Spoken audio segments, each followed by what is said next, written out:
Alright guys, welcome back to part 3 of this Trashcan epic. In this one I'm gonna just go over basically why everything we just did won't work and how to make it work. So I'm not gonna do a full tutorial. I'm just gonna sort of give a quick high level overview. There's a lot to this. I'm happy to answer any questions in the comments. And if you guys really want a full tutorial, I mean, I could put that together. It's a bit of an undertaking, but if there's demand, I will meet it. I will make the video. Okay. So basically, this is where we left off, I believe. There was a lid too. We're going to leave that out of here just for simplicity's sake. So here it is. And the issue with this is, as you see, so I will say quickly, on the left here is the setup that we built, and on the right here is just sort of like a demo thing that I've made, which essentially is just merging this and doing some other stuff, which we'll talk about later. Okay, so here we have our merged thing, and if we try to deform it, we can see pretty quickly that it does not deform, and that is because there is no subdivision here. Now you're probably thinking, well, let's go in and subdivide these, let's figure it out, and I have done that, and I will say there's no real good way to do it. I went through many methods, spent much time, oh, that's kind of cool. A lot of time doing it, and it doesn't work. So what I basically came to was the classic baking a high-res mesh, creating a high-res mesh, and then baking it to a low-res mesh, basically baking a displacement map. And you can do that right in Houdini, which I did not know, so that's cool. Alright, so let's go back in here. Oops. So here's our thing, and I built this little control rig just to make my life easier because I plan on making a lot of variations of this trash can. So I recommend doing things like that. I can show you quickly in a bit how I did it. Okay, so what we need, first I'm going to disable the handles.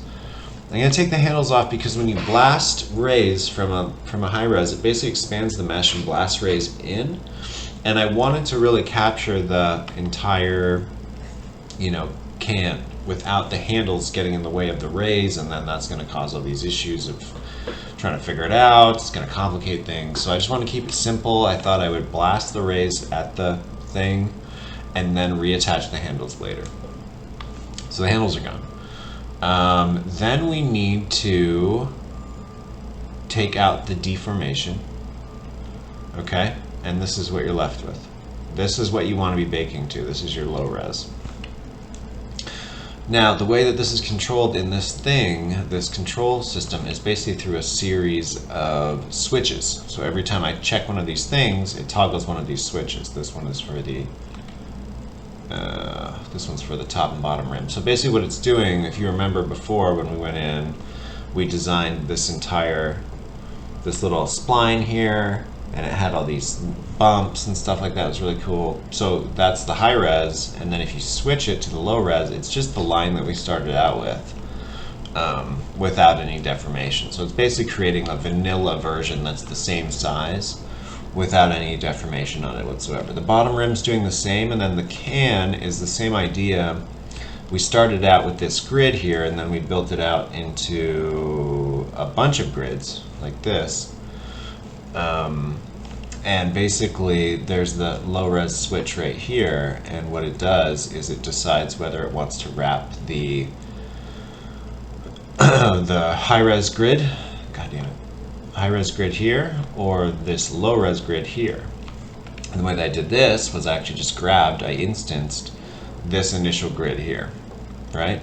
And I could actually just the reason I did that is because I wanted to adjust the subdivisions, and once you wrap it around, it looks rectangular here, but once you wrap it around and it gets scaled and stuff, you do have to go in and just make sure it's evenly spaced, again, for better deformations. So that's the low res can, and then the high res can, basically if I turn this stuff back on, deformation and not the handles, deformation, and then I untick low res, then it's going to create our high-res mesh, right? Baking is a very complicated process, and I definitely recommend looking into it.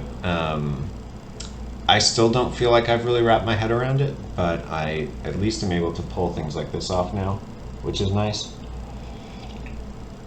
We'll see if this comes through. I don't know why this, there we go. So as you can see, this is extremely fine detail. Very small polygons, and this is pretty much what you need.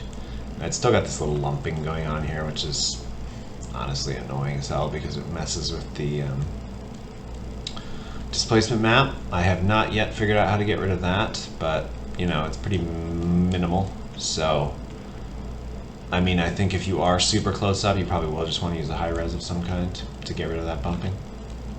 Anyways, so the way that I did that was just through a VDB from polygons. I just created a VDB with super small voxel size, converted it back to polygons, and that's that. So then what you'd want to do is you want to export a high res and you want to export a low res. And then you're going to come into the ROP here, ignore that, and you're going to want to use this bake texture node. Now I'm not going to run through this bake texture node, and the reason is because I just did this method right here. I just watched this video and just copied this guy. This is a great video and I recommend it. I haven't watched the rest of this series yet, but it looks really good based on the quality of this rock. Yeah, so check that out, and that will give you a pretty good head start on baking in Houdini. So then once we've got it baked, well here, let me do this really quick. I'll just show you the difference here between the high res and low res deformation. So let's do, oh god, don't do this again. Don't do this again. There we go. Low res, no deformation. So this is what we're baking to, and I'm just going to come over here to this, and it will deform much cleaner, right? So once you get the texture on there, you're going to get these nice deformations, and then I basically, the rest of this rig is me reattaching the handles and sorting out the UVs. So that now you can see the handles are attached here, and they're deforming properly because they're in the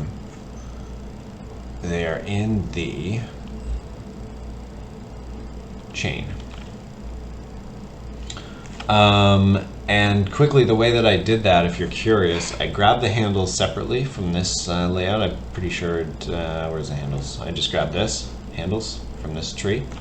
I transformed them, I guess, to fix them, normals, whatever. And then the way I did the UVs, because when you bake, it's tied to the UVs. So this bake here is tied to the UVs of the low res can, and you have to make sure you set those up properly. I did not show you guys how to do that, and I'm sorry, but it's not that difficult. And again, if you have questions, I'm happy to answer them.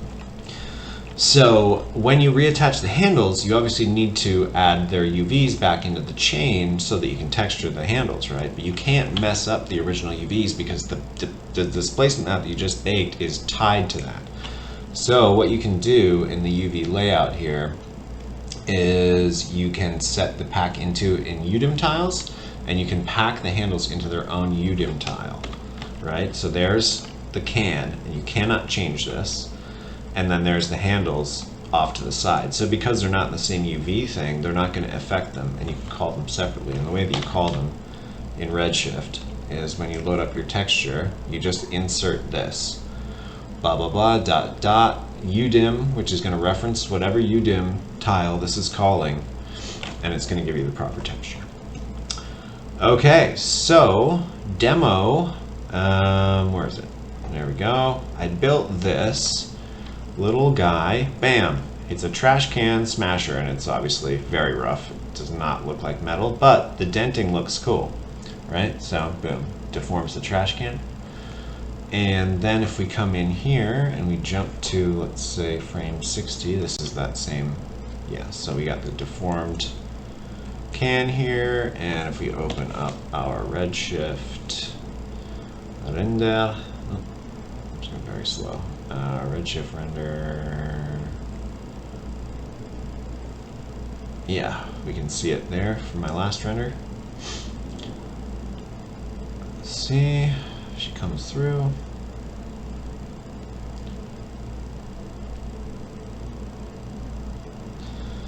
There we go. This is just an HDR that I shot on my roof, which came out pretty well. Pretty cool. There's the view from my roof. Beautiful Bushwick, Brooklyn. There's the city over there. Anyways, yeah, this is the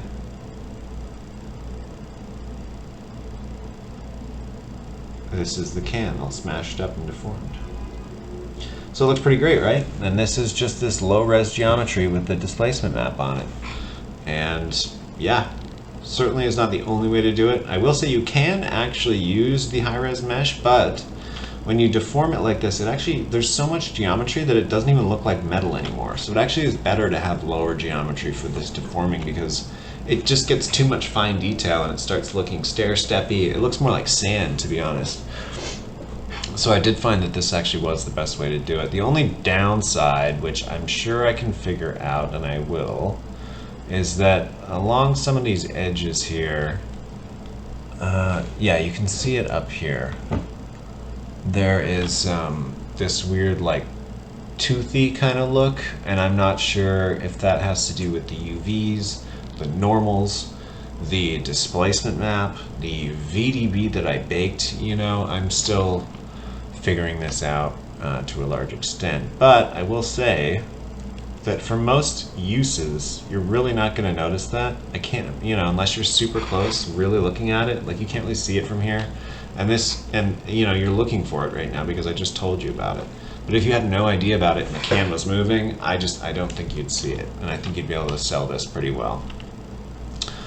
Oh, and I will say, also shout-outs, this can deformation technique is also directly borrowed from this course, Rigids 3, the Applied Houdini. If you're learning Houdini, I really can't say enough about this series. There's so many courses. This guy works at ILM. He's incredible, and I recommend looking at those a lot. I've watched these many times because that's just, I guess, how you have to learn. It's just by constant repetition. Okay, that is it, guys. Oh, check it out, Unreal 5.